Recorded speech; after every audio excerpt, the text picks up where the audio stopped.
கலை உலகத்தின் முன்னணி முகங்களே,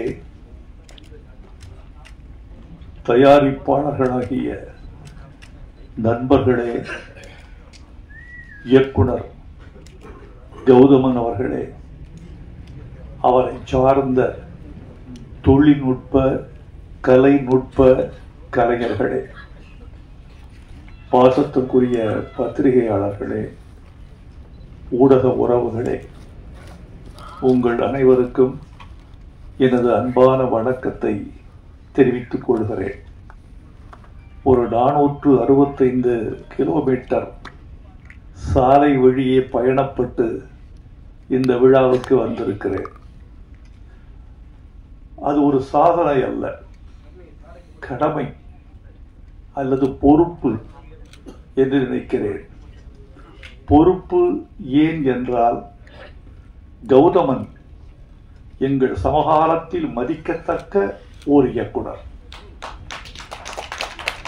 மற்றும் சமரசமில்லாத ஒரு போராளி. கலைத்துறையில் தமிழ் இன உணர்வோடும் மொழி உணர்வோடும் இயங்குகிறவர்கள் சிலர். அதிலும் அந்த இன உணர்வையும் மொழி உணர்வையும் வணிகத்துக்காக பயன்படுத்துகிறவர்கள் பலர். அந்த வணிக நோக்கம் இரண்டாம் பட்சமாகவும் லட்சிய நோக்கம் முதல் பட்சமாகவும் திகழ வேண்டும் என்று தன்னை அர்ப்பணித்துக் கொண்டு அதற்காகவே தன்னை கரைத்துக் கொண்டிருக்கிற இயக்குனர் கௌதமன் எனக்கு பிடிக்கும். என் சகோதரன், என் இளைய தம்பி என்று நான் கௌதமனை கொண்டாடுவேன். அதனால் கௌதமன் வெற்றி பெற வேண்டும், அவர் படைப்புக்கு அவர் இட்டிருக்கிற உழைப்பு கொண்டாடப்பட வேண்டும் என்பதற்காக நான் வந்திருக்கிறேன். நான் இந்த விழாவில் வந்து பேசுவதனாலோ அவர் பெருமைகளை இங்கு உச்சி முகந்து உகந்து பாராட்டுவதனாலோ இந்த படத்திற்கு பெரு வெற்றி கிடைத்துவிடும் என்று நான் நினைக்கவில்லை. இந்த படத்தின் வெற்றியில் எனக்கும் பங்கிருக்கிறது என்று சொல்லிவிட்டு போகவே நான் வந்தேன். மற்றபடி ஒரு படத்தின் வெற்றி என்பது இந்த மாதிரி விழாக்களால் தீர்மானிக்கப்படுவதல்ல, இந்த மாதிரி ஒரு பத்திரிகை சந்திப்புகளால் மட்டுமே தீர்மானிக்கப்படுவதல்ல. இன்றைக்கு திரைப்பட உலகத்தினுடைய நோக்கும் போக்கும் ரொம்ப துன்பப்படுகிற நிலையில் இருக்கிறது என்பதை நீங்கள் அறிவீர்கள். எனக்கு முன்னாலே பேசிய தயாரிப்பாளர் நண்பர் ஒரு அழகான கருத்தை சொன்னார். 200 படங்கள் வெளிவருகிற பொழுது 10 படங்கள் தான் வன்முறையற்று இருக்கின்றன என்ற கருத்தை சொன்னார். இன்னொரு கருத்தையும் அதன் உட்பொதி பொருளாக நீங்கள் சொல்லி இருக்க வேண்டும். அதை நான் சொல்கிறேன். 200 படங்கள் வந்தால் 10 படங்கள் மட்டும்தான் வெற்றிக்கு பக்கத்தில் இருக்கக்கூடிய படங்களாக இருக்கின்றன என்பதையும் நீங்கள் சொல்லி இருக்க வேண்டும். அதற்கு என்ன காரணம் என்று நீங்கள் யோசித்து பார்த்தால், படையாண்ட மாவீரனுடைய கதையையும் திரைக்கதையையும் வாழ்வியலையும் அதன் வெளியீட்டையும் நீங்கள் தொடர்புபடுத்தி அதை உணர முடியும் என்று நான் நினைக்கிறேன். படையாண்ட மாவீரனுக்கு ஒரு பெரிய பலம் இருக்கிறது. அந்த பலத்தை சொல்வதற்கு முன்னால் நிகழ்கால படங்கள் பலவற்றின் பலவீனத்தை நான் சொல்ல வேண்டியவனாக இருக்கிறேன். அந்த பலவீனங்கள் ஒன்றிரண்டல்ல. நம்மிடையே மிகப்பெரிய நடிகர்கள் இருக்கிறார்கள், மிகப்பெரிய தயாரிப்பாளர்கள் இருந்தார்கள், இன்னும் இருக்கிறார்கள், மிகப்பெரிய ஒளிப்பதிவாளர்கள் இருக்கிறார்கள், மிகப்பெரிய தொழில்நுட்ப வல்லுநர்கள் இருக்கிறார்கள். ஆசியாவின் சிறந்த திரையரங்குகள் தமிழ்நாட்டில் இருக்கின்றன. இவ்வளவு இருந்தும் படங்கள் 200 படங்களில் ஏன் 10 படங்கள் மட்டுமே ஓடுகின்றன? 190 படங்கள் ஏன் பின்வாங்குகின்றன என்பதை சற்றே யோசித்து பார்த்தால், இவர்கள் வாழ்க்கையை பார்த்து சினிமா எடுக்காமல் படங்களை பார்த்து பல பேர் சினிமா எடுக்கிறார்கள். படம் என்பது பிம்பம், வாழ்க்கை என்பது நிஜம். இரத்தமும் கண்ணீரும் வேர்வையும் கலந்த ஒரு உண்மையான பிம்பம்தான் வாழ்க்கை. அந்த வாழ்க்கையிலிருந்து நீ உன்னை கடந்து போன வாழ்க்கை, நீ தொட்ட வாழ்க்கை, நீ துன்புற்ற வாழ்க்கை, உன்னை துன்பப்படுத்திய வாழ்க்கை, அல்லது சக மனிதனை துன்புறுத்தி சென்ற வாழ்க்கை, இவற்றை நீ படமாக எடுத்தால் ஒரு கனெக்டிவிட்டி, ஒரு தொடர்பு தன்மை இருக்கும் ரசிகனுக்கும் திரைக்கும் இடையில். அந்த தொடர்பு தன்மை அருந்து போனதனால், அந்நியப்பட்டு போனதனால், வாழ்க்கையோடு சம்பந்தம் இல்லாமல் போனதனால் பல படங்கள் அந்நியப்பட்டு போய்விட்டன என்று நான் நினைக்கிறேன். இன்னொரு முக்கியமான செய்தி, தங்கர் பச்சான் போன்ற தீவிரமான திரைக்காதலர்கள் அறிவார்கள். தமிழ்நாட்டில் தமிழர்கள் 8 கோடி மக்கள் இருக்கிறார்கள். 6 கோடி பேர் இருந்த பொழுது ஒரு 75 விழுக்காட்டு மக்கள் திரைப்படம் பார்த்தார்கள். 7 கோடி பேர் வருகிற பொழுது அது 60% குறைந்து விட்டது. 8 கோடி பேர் இருக்கிற பொழுது சினிமா பார்ப்பவர்களின் எண்ணிக்கை ஒரு 35-40 லட்சமாக குறைந்து விட்டது. இது என்ன காரணம் என்று கேட்டால், திரைப்படத்தை பார்ப்பதற்கான காதல் இருந்தது போய்விட்டதா என்று நமக்கு சொல்ல தெரியவில்லை. ஆனால் சினிமா தொழில்நுட்பத்தால் துண்டாடப்பட்டிருக்கிறது. கவியரசு கண்ணதாசன் சொல்லுவார், தம்பி, மீன் தண்ணீருக்குள் சுவாசிக்கிறதே உனக்கு ஆச்சரியமாயில்லை? எனக்கு அது கூட ஆச்சரியம் இல்லை. தண்ணீரில் சுவாசிக்கிற மீன் தண்ணீரிலேயே குழம்பாகி உயிர் விடுகிறதே, அதுதான் எனக்கு ஆச்சரியமாக இருக்கிறது என்பார். தொழில்நுட்பத்தால் வளர்ந்த சினிமா தொழில்நுட்பத்தாலே தன்னை தாழ்வு செய்து கொள்வதும் அல்லது மெல்ல மெல்ல ஓரமாக அழுகிக் கொண்டிருப்பதும் வருந்தத்தக்க செய்திகளாக நான் நினைக்கிறேன். எல்லோரும் இருந்தார்கள் என்று சொன்னேன் அல்லவா? நடிகர்கள், தயாரிப்பாளர்கள், தொழில்நுட்ப கலைஞர்கள், ஒளிப்பதிவாளர்கள், இசையமைப்பாளர்கள், பாடலாசிரியர்கள் என்று நறும் திறமைகள் பெற்ற பல பேர் திரையுலகில் வாழ்ந்து கொண்டிருக்கிற பொழுது எது இல்லை என்று கேட்டால், கதாசிரியன் என்ற ஜாதியை கொன்றது யார்? திரைக்கதை என்று ஒரு ஜாதி இருந்ததே, அவர்களை வழித்து எடுத்தது யார்? வசனகர்த்தா என்று ஒரு இனம் இருந்ததே, அவனை மழித்து வெளியேற்றியது யார்? ஒரு திரைக்கதைக்கு மூலக்கதை ஆசிரியன், திரைக்கதை ஆசிரியன், வசனகர்த்தா, துணை இயக்குனர், இயக்குனர் என்று பலதரப்பட்ட 10 மூளைகளால் செழுமைப்படுத்தப்படுவது ஒரு சினிமா. இந்த 10 மூளைகளால் செழுமைப்படுத்தப்பட வேண்டிய சினிமா, செழுமைப்படுத்தப்பட்ட சினிமா, அப்படி இருந்தும் தோல்வி கண்ட சில சினிமா, ஆனால் 10 மூளைகளால் இயக்கப்பட்ட போது பெரும்பாலும் வெற்றி கண்ட சினிமா இன்று தோல்வி அடைவதற்கு காரணம் தமிழர்கள் திரையுலகில் திரை அரங்கத்திற்கு சென்று பார்க்கிற எண்ணிக்கை குறைந்து விட்டது. இந்த நம்பர் ஆஃப் ஆடியன்ஸ் என்று சொல்லப்படுவது குறைந்திருக்கிறது. ஒரு திரையரங்கில் 760 இருக்கைகள் இருக்கின்றன. முதல் படம் முதல் நாள் ஒரு பெரிய படம் வெளியாகிற பொழுது நான் கேட்கிற கேள்வி, திரையரங்கத்தில் எத்தனை இருக்கை? 760. எத்தனை பேர்? இருக்கையில் இருப்பவர்கள் எத்தனை பேர்? 210. பெரிய படத்துக்கு இது முதல் காட்சிக்கு 210. இதற்கு காரணம் தமிழர்கள் எண்ணிக்கை உள்ளே வருவது குறைந்து விட்டதா? சினிமாவை பற்றிய பிரமை முடிந்து விட்டதா? சினிமா என்ற ஒரு பெரிய மாயாஜாலம், அதை விட்டு தமிழர்கள் வெளியே வந்து விட்டார்களா? ஒரு மணமேடையில் ஒரு மணமகன், மணமகள் 2 பேரையும் வீடியோ எடுத்து, இவன் தான் அஜித், அந்த பெண் தான் திரிஷா, இதைவிட நீங்கள் என்ன சினிமா எடுக்க முடியும்? நாங்களே எடுத்துக் கொள்கிறோம், நாங்களே எடிட் செய்கிறோம், நாங்களே பின்னணி இசை சேர்க்கிறோம், நாங்களே போட்டு பார்த்து கைதட்டி கொள்கிறோம். நாங்கள் எடுக்கிற சினிமா ஒரு திருமண வீட்டில் நாங்களே சினிமா தயாரிக்கிறோம், நீங்கள் என்ன சினிமா தயாரிப்பது என்று சினிமாவின் ரகசியம் உடைந்து விட்டதா, சினிமாவின் பூடகம் போய்விட்டதா என்றெல்லாம் கேட்க வேண்டியவர்களாக இருக்கிறோம்.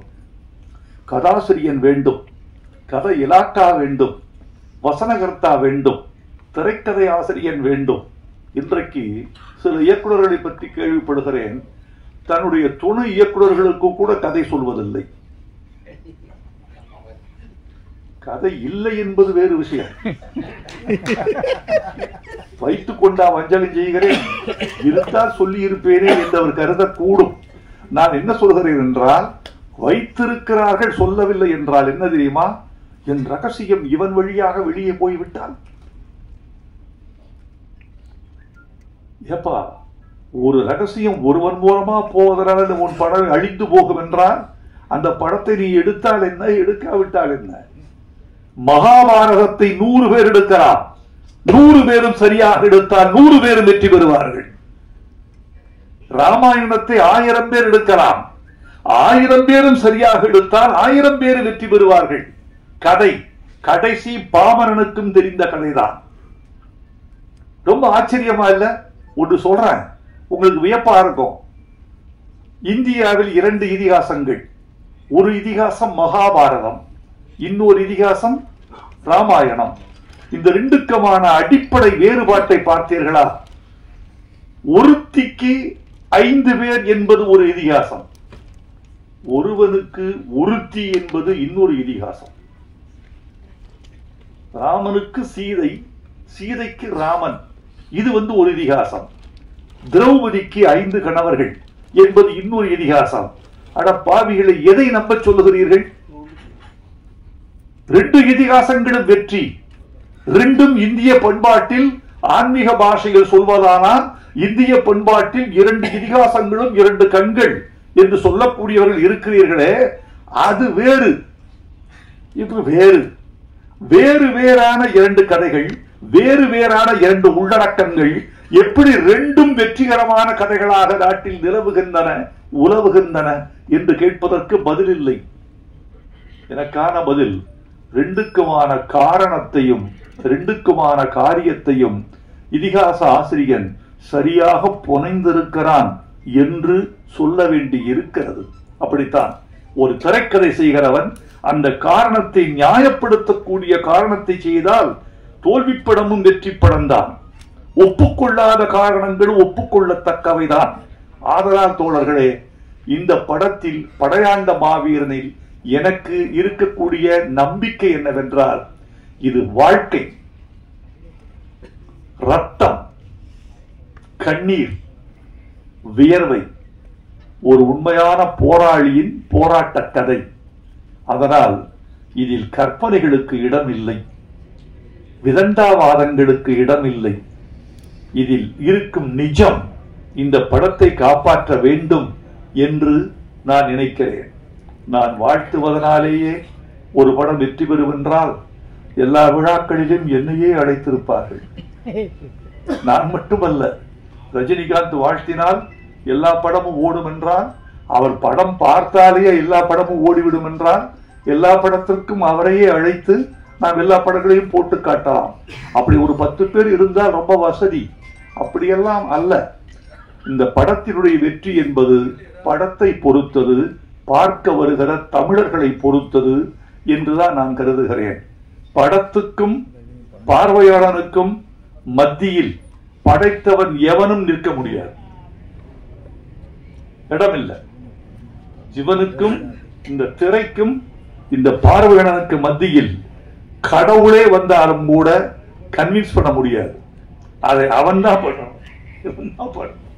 அதை நம்முடைய கௌதமன் செய்திருப்பார் என்று நினைக்கிறேன். எனக்கு இன்னொரு நம்பிக்கை கௌதமன், நான் எழுதியிருக்கேன் தமிழ் படங்கள்ல நிறைய ஃபோக்லோர் என்று சொல்லக்கூடிய நாட்டுப்புற கதையாடல்கள், மலையூர் மம்பட்டியார், கரிமேடு கருவாயன், இன்னும் சில படங்கள் இப்படி வந்திருக்கு. இந்த 2 படங்களும் அமோக வெற்றி. கரிமேடு கருவாயன் மதுரையில் வாழ்ந்த பாத்திரம். மலையூர் மம்பட்டியான் சேலத்தில் வாழ்ந்த பாத்திரம். சந்தன வீரப்பன் சந்தனக்காட்டில் வாழ்ந்த பாத்திரம். இப்படி வாழ்ந்த பாத்திரங்களின் அசகாய சூரத்தனங்கள் என்றைக்குமே மக்களால் கொண்டாடப்படும். அப்படித்தான் இந்த படையாண்ட மாவீரன் படமும் கொண்டாடப்படும் என்ற நம்பிக்கையால், என் பழைய நம்பிக்கையால் இந்த படம் வெற்றி பெறும் என்ற நம்பிக்கையை நான் உங்களுக்கு ஊட்டி செல்கிறேன். வெற்றி பெற வேண்டும் என்று நான் விரும்புகிறேன். இது வெற்றி பெற்றே தீரும் என்றெல்லாம் நான் போலி வாக்குறுதிகள் கொடுத்துவிட்டு செல்ல வேண்டும் என்று விரும்பவில்லை. ஒலிபெருக்கிக்கு முன்னாலாவது மனிதன் உண்மை சொல்ல வேண்டும். நல்ல விஞ்ஞானிகள் இருந்தால், நான் அடிக்கடி சொல்லுவேன், நல்ல விஞ்ஞானிகள் இருந்தால் ஒரு ஒலிபெருக்கி கண்டுபிடிக்க வேண்டும். நீங்கள் என்ன பொய் சொன்னால் அவன் மூஞ்சியில் ஷாக்கடிக்கிற ஒரு ஒலிபெருக்கி இருந்தால் நாட்டில் பல நன்மைகள் நடந்துவிடும். முதல்ல பாராளுமன்றத்தில் வைக்கிறோம், சட்டமன்றத்தில் வைக்கிறோம், பொது மேடைகள்ல வைக்கிறோம். அதை பொய் சொன்னால் அது முகத்தில் வந்து ஷாக்கடிக்கும். அவருடைய அலைகள் உண்மைக்கு மட்டும்தான் அது ஏற்றுக்கொள்ளும், பொய்யை ஏற்றுக்கொள்ளாது என்று வைக்க வேண்டும். எனவே நண்பர்களே, எனக்கு இன்னொரு நிறைய சொல்லலாம் உங்ககிட்ட. நீண்ட சொற்பொழிவாக இது ஆகிவிடக் கூடாது என்ற கவனத்திலும் நான் இருக்கிறேன். கௌதமன் வீட்டுக்கு வந்த பொழுது, கௌதமன் எப்போ வந்தா நீ வரலாம்ப்பா, நம்ம வீடு நீ வாப்பா. கௌதமன்ட்டு எனக்கு ஒன்றும் பெரிய வியாபார பேச்சுவார்த்தையோ இவ்வளவுதான் படம் கொடுக்கணும், நீ கொடுக்கறத வாங்கிக்கிற, நீ கொடு, கொடுக்கும்போது கொடு, கொடுக்கறத கொடு. ஏன்னா அவன் தமிழன், உண்மையான தமிழன். தமிழ்நாட்டில் பிறந்ததால் மட்டுமல்ல தமிழன், தமிழ்நாட்டில் பிறந்ததெல்லாம் தமிழன்னு நினைக்காதீங்க. நிறைய ஆடு மாடு கோழி நிறைய பிறக்குது. தமிழ்நாட்டில் பிறந்ததெல்லாம் தமிழன் அல்ல. இன்னொரு தமிழனுக்காக தன் உயிரில், உடம்பில், வாழ்வில், பொருளில் எவன் பங்களிப்பு செய்கிறானோ அவன்தான் தமிழன். அப்படிப்பட்ட பங்களிப்பு செய்யக்கூடிய வீரன் நம்முடைய கௌதமன். ஆனா பழகி பார்த்தா குழந்தை மாதிரி இருப்பார், வெளியே பார்த்தா வீரன், களத்தில் வீரன், அணைத்துக் கொண்டால் குழந்தை, அப்படி இருக்க. அவர் வந்த போது அவர் கதை சொல்ல சொல்ல அவர் கண்கள்ல ஏற்பட்ட நெருப்பு இருக்க, ஏய் அப்பா என்ன எதிரியா இப்படி தீவிரமா இருக்காரு நம்ம கௌதமன் கவிஞரே அப்படி சொல்லுகிற பொழுது அவருடைய உடல் துடிப்பதும், உதடுகள் துடிப்பதும், கண்கள் சிவப்பதும், உடல் மொழி உக்கரமாவதும், அவருடைய ஜாடைகள் எல்லாம் வேறு உயரத்துக்கு செல்வதும், அடிக்கடி நாற்காலியை விட்டு அரையடி எழுந்து கொள்வதும், நான் விட்டா நாற்காலி மேலே நின்றுவார் பொழுது அப்படி இருந்து சொல்வதும், பாடல் வாங்க வருகிற பொழுது அந்த பாடலை நாம் வாசித்து காட்டுகிற அந்த நிமிடத்துக்காக அவர் தவிக்கிற தவிப்பும், முதலாக காதலியிடமிருந்து காதல் கடிதம் வந்தால் காதலன் எப்படி காத்திருப்பானோ அப்படி.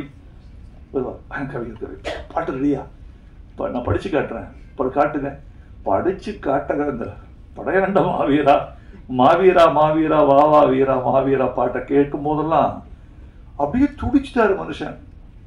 நான் அப்படி நினைச்சேன், எனக்கு பல பாடல்கள் கூட ஒரு 7000 பாட்டு கொடுத்துருக்கோம், வந்திருக்காங்க பல பேர். இதுல 90 பேர் உணர்ச்சி இல்லாம வாங்கிட்டு போவாங்க. நான் உங்ககிட்ட ஒண்ணு கேட்டேன், நீங்க ஒண்ணு கொடுத்துட்டீங்க. இது என் கடமை, அது உன் கடமை. பார்ப்போம் இது என்ன ஆகுதுன்னு பார்ப்போம். படிச்சு கூட பார்க்க மாட்டாங்க. படிச்சு காட்டினா வானத்தை பார்த்துட்டு இருப்பாங்க. சுவரில் பள்ளி இருந்தால் அதை ரசிப்பார்கள், படித்து காட்டுகிற விஷயத்தை ரசிக்க மாட்டார்கள். அப்படியெல்லாம் நிறைய இருக்கு. நான் அதெல்லாம் எப்படி தெரியுமா நினைச்சுக்கிறேன் தெரியுமா? இவர்கள் ரசிக்கவில்லை என்றாலும் பாடலை இவர்கள் கெடுத்து விட மாட்டார்கள் என்ற நம்பிக்கையோடு கொடுத்திருக்கேன். ஆனால் என்னிடம் வாங்கிய பாட்டை, இந்த ட்ரெய்லர் பார்த்தேன், தீ பிடிக்கிற ட்ரெய்லர், ரொம்ப பிரமாதமா இருக்கு. எழுதியிருக்கேன், நதியில் குளித்தது போதும், இனிமேல் குருதியில் குளித்து வாவா, பொடிநடை போட்டது போதும், இனிமேல் புலிநடை போட்டு வாவா, ஆதி தமிழின் அடையாளமேவா, ஆதிக்கம் அழிக்கும் படையாளமேவா, ஆதவனை உன் இடுப்பில் கட்டு, 1000 யானையை கால்களில் கட்டு. கைதட்டி எழுந்துட்டாங்க. 1000 என்னைய வழி இது, 1000 யானையை கால்களில் கட்டு. இப்படிப்பட்ட ஆட்களுக்கு அழுது. சில பேருக்கு நீங்க நினைப்பீர்கள், நீங்க பாலச்சந்திரன் நல்லா எழுதுவீங்க, பாரதிராஜாவுக்கு நல்லா எழுதுவீங்க, ரஜினிகாந்துக்கு தான் நல்லா எழுதுவீங்க, எங்களுக்குலாம் எழுத மாட்டீங்கன்னா சில பேர் கேட்கறாங்க. ஆச்சரியமா இருக்கும். அப்படியான்னு அது என்னன்னு கேட்டீங்கன்னா, நான் அப்படிலாம் நினைக்கிறது இல்லை. எல்லாவற்றிலும் வைரமுத்து என்று பெயர் வருகிற போது நான் என் பெயரை காப்பாற்றிக் கொள்ளவே நான் துடிப்பேன். இது யாருக்கு எழுதி கொடுத்தோம் என்று வருவதில்லை, எவ்வளவு பணத்துக்கு வாங்கினோம் என்று வருவதில்லை, எவ்வளவு குறைத்துக் கொண்டோம் என்று வருவதில்லை, எவ்வளவு அவமானம் உள்ளே இருக்கிறது என்பது தெரியாது. இது தெரியுமா முக்கியம்? இந்த பாட்டுக்கு கீழே இயற்றியவர் வைரமுத்து என்ற முத்திரையை காப்பாற்றிக் கொள்வதற்காகவே எல்லா பாட்டையும் ஒரே நிலையில் எழுதுகிறோம்.